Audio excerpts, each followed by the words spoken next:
Yes, my dear students, continuing with the next part of the cost.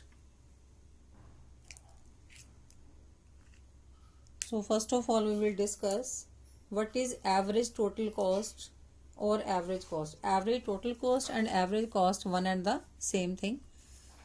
Now what is average cost? Average cost means कि हमें किसी भी product को बढ़ाने किसी भी प्रोडक्ट को प्रोड्यूस करने की औसतन हमें कितनी कॉस्ट पड़ती है, हमें एवरेज क्या पड़ती है उसको प्रोड्यूस करने की। सो उसका फॉर्मूला क्या है? Average cost is equal to total cost divide by quantity. TC refers to total cost. Now what is AC? AC क्या है? AC is the summation of average fixed cost and average variable cost. Now हमें अब पता होना चाहिए average fixed cost क्या है और एवरेज वेरिएबल कॉस्ट क्या है। तो total fixed cost, total variable cost, ये हम ऑलरेडी स्टडी कर चुके हैं, वहीं से हम निकालेंगे average. Now what is average fixed cost? Average fixed cost refers to the per unit fixed cost of production. तो इसका फॉर्मूला क्या होगा? Average fixed cost is equal to total fix cost divide by quantity. एक simple सा logic है कि किसी भी चीज की हमने एवरेज निकालनी है तो उसके टोटल को क्वांटिटी से डिवाइड कर दो। जैसे कि यहाँ पर हमने एवरेज निकाल ली A C. A C means किसकी एवरेज? टी सी की average, that means T C by Q. And A F C means T F C की एवरेज, तो that means T F C by Q. तो जिसकी भी average हमसे पूछी जाती है हमने उसके टोटल को उसकी क्वांटिटी के साथ डिवाइड करना है। तो this is a simple funda everywhere. So the next is what is average variable cost. Now average variable cost क्या है? Average variable cost refers to the per unit variable cost of production कि हमें average variable cost कितनी पड़ती है। Again average variable cost means इसके total को, किसके टोटल को? वेरिएबल कॉस्ट के टोटल को क्वांटिटी से जब डिवाइड कर देंगे तो we will get average variable cost. Now अब इसको टेबल से और डायग्राम के थ्रू हम डिस्कस करते हैं। तो this is the table of total cost and average cost. मैंने वैल्यूज सेम ही लिए ताकि आपको डाटा लर्न करना इजी रहे। ये लास्ट वीडियो में हमने सेम वैल्यूज ली थी टोटल कॉस्ट की, सेम ही मैं इसमें ले रही हूँ। हमने 0 to 6 यूनिट्स लिए हैं। टोटल कॉस्ट सेम ही ली है, 10, 20, 28, 34, 38, 42 एंड 48। ये है टोटल कॉस्ट। ठीक है कि पहले ये 10 से इंक्रीज हुई, फिर 8 से, देन 6 से, फिर 4 से, फिर आपकी ये हुई है इंक्रीज 6 से, देन अगेन 6 से। अब इसको टोटल कॉस्ट को आउटपुट से हम डिवाइड कर रहे हैं। It will be 10/0 will be infinity. किसी को भी हम 0 के साथ डिवाइड करेंगे तो आंसर विल बी इन्फिनिटी। तो 20/1, 20, 28/2, 14, 34/3, 11.3, 38/4, 9.5। तो ये आपकी ये फिगर्स आ गई एवरेज कॉस्ट की। अब इस डायग्राम को हम पॉइंट्स प्लॉट करके भी बना सकते हैं और इसको हम फ्री हैंड भी बना सकते हैं। तो एग्ज़ाम में तो आपको बेटा फ्री हैंड ही आनी चाहिए बनानी, लेकिन यहाँ पर मैंने पॉइंट्स प्लॉट करके एक बार आपको बना के दिखाई है। तो हमने उन्हीं पॉइंट्स के साथ जो हमने अभी टेबल किया है, जैसे 1 पे 20 थी, 2 पे 14 थी, 3 पे 10 पॉइंट समथिंग कुछ ऐसा था। देन इस तरह से हमने पॉइंट्स प्लॉट कर लिए। तो इस तरह से अब जो एसी है ना ये यू शेप्ड आएगी, it will be U shaped. इसको आप फ्री हैंड भी बना सकते हो, जरूरी नहीं कि हमने पॉइंट्स प्लॉट करके ही बनाना है। तो इट इज यू शेप्ड। अब इस डायग्राम की ऑब्जर्वेशंस हम लिखेंगे। हमने एक्स एक्सिस पे क्या लिया? आउटपुट। वाई एक्सिस पे क्या लिया? Average cost. So what is AC? AC is equal to AFC plus AVC. ये हमने पहले भी डिस्कस कर लिया कि जो एवरेज कॉस्ट है वो किसका समेशन है? एवरेज फिक्स्ड कॉस्ट का और एवरेज वेरिएबल कॉस्ट का। Now AC is U shaped. अब इसकी यू शेप्ड का मतलब क्या है? क्यों ये यू शेप बनती है? अब उसका क्या मतलब है, it means AC initially falls. आप देखोगे ध्यान से डायग्राम में, जो AC है ये इनिशियली फॉल कर रही है and after reaching it's minimum point, ये इसका मिनिमम पॉइंट है। मिनिमम पॉइंट सबसे नीचे, यहाँ नीचे, इसके बाद फिर ये राइज करनी शुरू हो गई है। उसके बाद इसने फिर से राइज करना शुरू कर दिया। सो this is the U shape of AC curve. Now next is average fixed cost. अब एवरेज फिक्स्ड कॉस्ट में भी हमने टोटल फिक्स्ड कॉस्ट हमने लास्ट वीडियो में 10 ही ली थी, तो सेम फिगर ही मैंने ली है। तो एवरेज फाइंड आउट करनी वेरी इजी। टोटल को किसके साथ डिवाइड करोगे, क्वांटिटी के साथ। इसको क्वांटिटी के साथ हम डिवाइड कर देंगे, तो इस टेबल को आपको लर्न करने की जरूरत नहीं है, एवरेज अपने आप निकल आएगी। सो हमने यूनिट्स लिए 1 to 6। Then total fix cost, क्योंकि फिक्स्ड है हर टाइम ये फिक्स्ड ही रहेगी, शॉर्ट रन है। देन एवरेज फिक्स कॉस्ट हमने इसकी फाइंड आउट कर ली, 10/1, 10, 10/2, 5, देन 10/3, 3.3, 10/4, 2.5, 10/5, 2, देन 10/6, 1.67। अब इसको भी हमने, आप इसको फ्री हैंड भी इस तरह से कर सकते हैं, या दूसरा मेथड ये है कि क्योंकि एग्जाम में इतने सारे पॉइंट्स प्लॉट करने का टाइम नहीं होता, तो आप पहला पॉइंट जो है वो प्लॉट कर लो। यहाँ पर जैसे हमने यूनिट्स लिए हैं, दीज आर यूनिट्स 1, 2, 3, 4, 5 एंड 6। तो 1 पे जैसे हमने ले लिया, 1 पे 10 है। देन 2-3 यूनिट्स छोड़ के 4 का कितना है 2.5, ये हमने मार्क कर लिया 2.5। देन उसके बाद 6 का मार्क कर लिया 1.67। ये 3 पॉइंट्स हमने मार्क कर लिए। तो तीनों को आप ऐसे ज्वाइन कर दो, तो भी ये कर्व की शेप जो है वो पूरी प्रॉपर आ जाएगी। अब जो इस तरह की अगर कर्व की शेप बने तो उसको हम क्या कहते हैं, रेक्टेंगुलर हाइपरबोला। तो AFC, कई बार एग्जाम में ये क्वेश्चन भी आता है कि जो AFC कर्व है it is rectangular hyperbola discuss. तो उसका भी आपने यही आंसर देना है। ये आंसर मैंने लिख रखा है नीचे कि जो AFC कर्व है इट स्लोप्स डाउनवर्ड। आपको ये दिख रहा है डायग्राम में, डाउनवर्ड स्लोपिंग है। क्यों डाउनवर्ड स्लोपिंग है, as AFC falls with the increase in output. की जैसे जैसे हम क्वांटिटी की प्रोडक्शन को बढ़ाते जाते हैं, आउटपुट को बढ़ाते जाते हैं, हमारी जो AFC है ये फॉल करती है with the increase in input. तो AFC जो है वो रेक्टेंगुलर हाइपरबोला है। इसका क्या मतलब है कि जितना भी एरिया AFC के नीचे वाला एरिया है it remains same at all points. ये सारे पॉइंट्स पे ये सेम ही आएगा। इसका मतलब क्या है कि AFC के नीचे जितने भी रेक्टेंगल्स बनेंगे तो वो आपको सेम एरिया प्रोवाइड करेंगे। सपोज मैं यहाँ पर आपको रफली, ये आपको डायग्राम में बनाने की जरूरत नहीं है, ये मैं समझाने के लिए आपको बता रही हूँ कि जैसे हमने ये पॉइंट हमने मार्क किया हुआ है, तो यहाँ से हमने यहाँ से ज्वाइन किया this one and this one.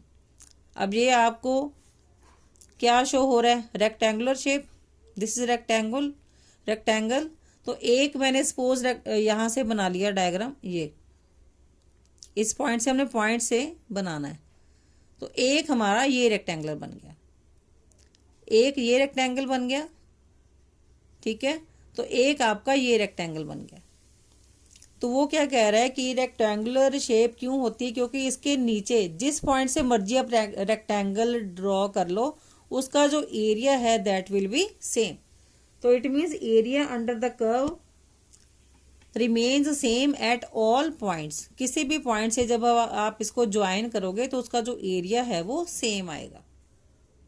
तो this is the reason why AFC curve is rectangular hyperbola. तो this is very very important question. Then जो AFC कर्व है ना वो X एक्सिस को टच करेगी ना इधर Y एक्सिस को टच करेगी। इसका रीजन क्या है, क्योंकि टोटल फिक्स्ड कॉस्ट है वो कभी भी जीरो नहीं होती। क्योंकि एक बार जो फिक्स्ड खर्चा प्रोड्यूसर ने कर लिया, सपोज लैंड खरीद के रख ली, मशीनरी खरीद के रख ली, तो वो उसको बियर करना ही पड़ेगा, चाहे उसकी लैंड पे प्रोडक्शन हो रही है या नहीं हो रही। तो क्योंकि TFC कभी भी जीरो नहीं होती, इसलिए जो AFC है वो ना X एक्सिस को टच करेगी कर्व, ना ही Y एक्सिस को टच करेगी। So this is the reason. और जो जीरो लेवल पर जो AFC है इट विल बी इन्फिनिटी, जिस वजह से ये जो कर्व है ये इस तरह से रेक्टेंगुलर ही जाएगी। So this was regarding AFC। So next curve है हमारी average variable cost. This is average variable cost. अब एवरेज वेरिएबल कॉस्ट में अगेन हमने 6 यूनिट्स लिए हैं। TVC मैंने सेम ही ली है जो लास्ट वीडियो में ली थी, सेम 10, देन 18, 6 प्लस किए 24, 4 प्लस किए 28, देन अगेन 4 प्लस किए 32, देन 6 प्लस किए 38। तो इसके भी हमने एवरेज निकाल ली। तो एवरेज निकालने के लिए क्या करेंगे, टोटल को क्वांटिटी से डिवाइड कर देंगे। ये फॉर्मूला तो फॉर एवर आपका एवरग्रीन है कि जब भी आपने किसी की एवरेज निकालनी है उसके टोटल को उसकी क्वांटिटी से डिवाइड कर दो। तो एवरेज वेरिएबल कॉस्ट हमने फाइंड आउट की 10/1, ये आ गई आपकी 10, 18/2, 9, 24/3 8, 28/4 7, 32/5 6.4, 38/6, दिस इज 6.3। तो एक्स एक्सिस पे हमने ले लिया output in units, Y axis पे हमने ले लिया एवरेज वेरिएबल कॉस्ट। अब इसका भी डायग्राम इस तरीके से बनाना है, आपको सारे पॉइंट्स प्लॉट करने की जरूरत नहीं है। आप पहला पॉइंट प्लॉट करो कि फर्स्ट यूनिट पे कितना है 10, ठीक है। उसके बाद आप फिर फोर्थ ले लो, फोर्थ पे कितना है 7, ये आपने मार्क कर लिया, फोर्थ पे 7।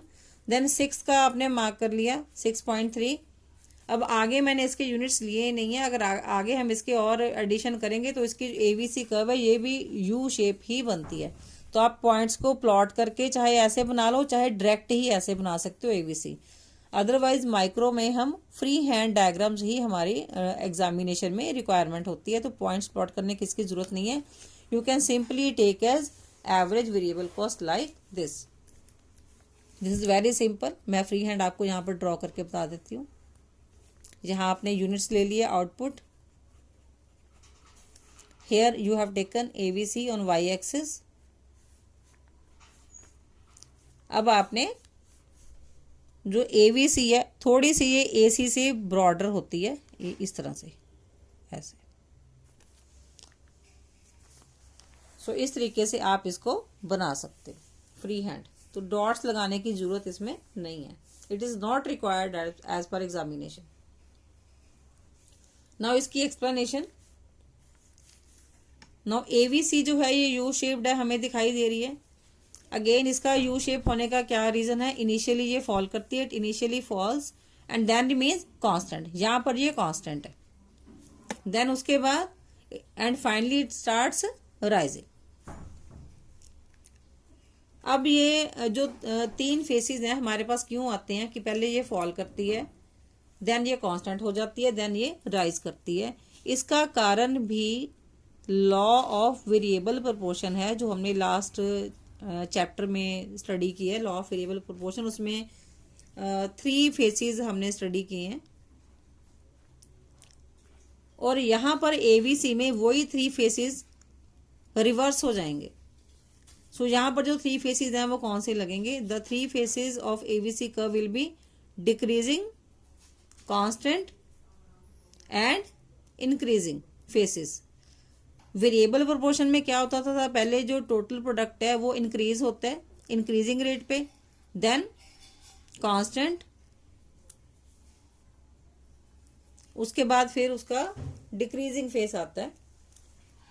अब इसमें ABC में ऑपोजिट आएगा, क्योंकि जब सिंपल सा लॉजिक है इसके पीछे कि अगर हमारी TP हमें इंक्रीज होके मिल रही है, ठीक है, उसका मतलब क्या है कि हमें कॉस्ट कम पड़ रही है उसको बनाने की, तभी TP इंक्रीज कर रही है, तो कॉस्ट कम पड़ रही है। तो इसका फर्स्ट जो इसका ABC का फॉल करने का कॉज क्या है, जो ABC है वो डिक्रीज हो रही है, क्योंकि उधर से हमें प्रोडक्शन है वो ज्यादा मिल रही है। TP increases that increasing rate, ये फर्स्ट फेज था वेरिएबल प्रोपोर्शन का। तो इसके ऑपोजिट चलेगा कॉस्ट का, तो इसमें आएगा डिक्रीजिंग, देन कांस्टेंट। कांस्टेंट तो कांस्टेंट के इक्वल ही रहेगा कि उधर वेरिएबल प्रोपोर्शन में भी कांस्टेंट रिटर्न आता है और इधर भी कांस्टेंट। देन उसके बाद आएगा इसका इंक्रीजिंग फेज, और उधर इसके ऑपोजिट वेरिएबल प्रोपोर्शन में क्या आता है, डिक्रीजिंग फेज, कि जब हमारी जो TP है वो फॉल करती है। TP फॉल करती है, जब TP फॉल करेगी इट मीन जो कॉस्ट है हमें प्रोडक्ट को बनाने की वो ज्यादा पड़ रही है, ठीक है। तो that is cost increases, third phase. So this is corresponding to the law of variable proportions. Now next है AC, ABC एंड AFC। अब इस तरह से भी क्वेश्चन आता है, ये भी बड़ा इंपॉर्टेंट क्वेश्चन है कि तीनों डायग्राम आप एक ही डायग्राम के अंदर बना के दिखाओ। तो एक्स एक्सिस में आ गई आपकी आउटपुट यूनिट्स में, वाई एक्सिस में आ गया AC, ABC एंड AFC। तो this is also very simple. तो जैसे आपने AC बनाया यू शेप, ABC थोड़ा सा इसको ब्रॉडर कर दोगे, ठीक है। तो जो ABC का जो मिनिमम पॉइंट है वो AC से पहले आएगा डायग्राम में, देन उसके बाद आपका AFC जो है वो रेक्टेंगुलर हाइपरबोला, ठीक है। अब मैं इसको रफली दोबारा भी यहाँ पर ड्रॉ करके दिखा देती हूँ। आप इसको दोबारा से देख लो, फिर आपने इस डायग्राम की प्रैक्टिस भी करनी है। ये छोटा सा डायग्राम मैं यहाँ पर ड्रॉ करके दिखा रही हूँ दोबारा से। यहाँ पर हमने आउटपुट ले ली यूनिट्स में, और इस साइड पे वाई एक्सिस पे हम शो कर रहे हैं AC, ABC and AFC। So this is, ये हमने ले लिया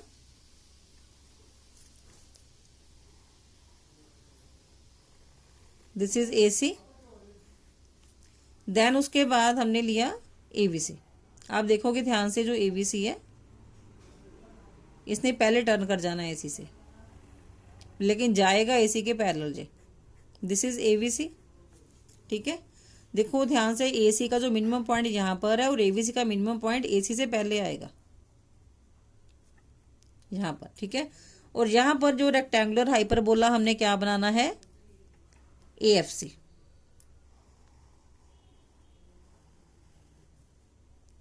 this is AFC, this is rectangular hyperbola. अब इसकी एक्सप्लेनेशन जो है वो किस तरीके से हमने करनी है। नाउ AC कर्व, इधर डायग्राम भी देखते जाओगे साथ साथ कि जो AC कर्व है it lies above the ABC। जो AC कर्व है ये ABC के ऊपर है, क्योंकि जो AC है at all levels of output includes both ABC and AFC। AC क्या है, AC is the summation of ABC plus AFC। सो इस वजह से जो AC है वो AVC से, एवरेज वेरिएबल कॉस्ट से ऊपर आती है, क्योंकि जो AC है उसमें ऑलरेडी AVC और AFC एडिड है। दैट्स वाई AC जो है सबसे पहले आएगी, ठीक है। तो AVC उसके नीचे रह जाएगी क्योंकि जो AVC है उसमें AFC इंक्लूड नहीं है। देन जो AVC है वो reaches it's minimum point B, ठीक है, which is lower than that of AC। कहने का क्या मतलब है कि जो AVC का लोअर पॉइंट है B, वो AC के लोअर पॉइंट से पहले बन जाता है, ठीक है। देन उसके बाद क्या है कि AC is still falling because of falling AFC, कि जो AVC वो पहले फॉल कर गई है लेकिन AC बाद में, AC अभी तक फॉल कर रही है। वो क्यों फॉल कर रही है, क्योंकि जो AFC है वो लगातार गिर रही है because of increase in TFC, sorry increase in the output. TFC तो कांस्टेंट ही रहेगी। आउटपुट ये हमने AFC का जब रेक्टेंगुलर हाइपरबोला किया था उसमें हमने ये एक पॉइंट स्टडी किया था कि जो AFC है वो फॉल क्यों करती है लगातार, क्यों, क्योंकि आउटपुट के इंक्रीज होने से जो एवरेज फिक्स्ड कॉस्ट है वो लगातार गिरती है। देन कि जैसे जैसे नेक्स्ट पॉइंट क्या है कि जैसे जैसे आउटपुट इंक्रीज होती है, हम आगे आगे बढ़ते हैं, AC और AVC का जो गैप है वो डिक्रीज होता जाता है। अब देखो यहाँ पर AC और AVC का कितना गैप है, आगे आगे जैसे हम बढ़ते जाते हैं आउटपुट बढ़ती जाती है, ये गैप जो है वो कम होता जाता है। बट AC और AVC जो है वो कभी भी मीट नहीं करेंगी, आपस में कभी भी मिलेंगी नहीं, ना ही कभी ये इंटरसेक्ट करती हैं। क्यों इंटरसेक्ट नहीं कर सकती, क्योंकि दोनों में जो डिफरेंस है वो किस चीज का डिफरेंस है, AFC का, एवरेज फिक्स्ड कॉस्ट का डिफरेंस है AC और AVC का। सो this is the difference. So I hope this is clear to you. AC, AVC and AFC का डायग्राम और उसकी explanation. It is all clear to you. तो सबसे पहला पॉइंट हमने किया था कि जो AC है वो AVC के ऊपर लाई करती है, ठीक है, और AC क्या है, इसकी समेशन है। उसके बाद नेक्स्ट पॉइंट क्या था कि AVC का मिनिमम पॉइंट AC से पहले आ जाता है, ठीक है। नेक्स्ट पॉइंट हमने क्या किया था कि AC जो है वो अभी भी फॉल कर रही है, अभी भी फॉल कर रही है। इसका क्या मतलब है कि AVC के गिरने के बाद भी AC अभी तक फॉल ही कर रही है। क्यों फॉल कर रही है? क्योंकि AFC लगातार फॉल कर रही है। तो AFC का जो इफेक्ट है AC पे पड़ेगा। AFC के लगातार गिरने की वजह से AC भी अभी तक A पॉइंट तक गिर रही है। देन उसके बाद क्या है कि जैसे जैसे हम प्रोडक्शन को बढ़ाते जाते हैं, AC और AVC का जो गैप है, जो डिफरेंस है, वो कम होता जा रहा है और AC और AVC कभी भी आपस में मिलेंगी नहीं। तो इन ये इस तरह से जो है ये पैरेलल ही चलती जाएंगी आगे आगे। उसका रीज़न क्या है? क्योंकि दोनों का जो डिफरेंस है वो क्या है? Average fixed cost. तो ये इसका एक्सप्लेनेशन है। उसके बाद जो नेक्स्ट वीडियो है उसमें हम आगे का पार्ट इसका कंटिन्यू करेंगे। So thanks for your patient listening.